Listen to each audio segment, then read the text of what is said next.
obviously it's very important that the deficits be brought under control, but it's not just a matter of total spending and total revenues. It's also how smart is the spending? Are we using it? And the tax code, are we doing it in a way that's constructive for growth and for competitiveness? So I would urge the Congress not only to talk about total budget numbers, but also to think hard about the various programs and tax provisions to make sure that they are growth friendly, and that's a very important part of your job. In particular, you mentioned perks, et cetera. I think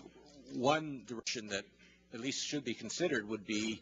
in the corporate tax code, for example, to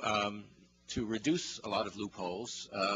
to broaden the base, and therefore be able to lower the tax rate, which is now soon going to be the highest in the industrial world, so that the decisions made by corporations are based,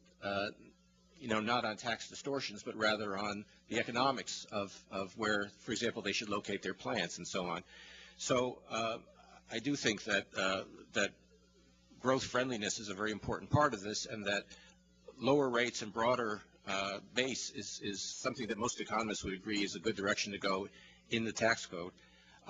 On short run versus long run, I understand there's a lot of focus on this year's budget. Without commenting directly on that, I do think that in order to be credible, given that the budgetary problems get worse over time, that is, as the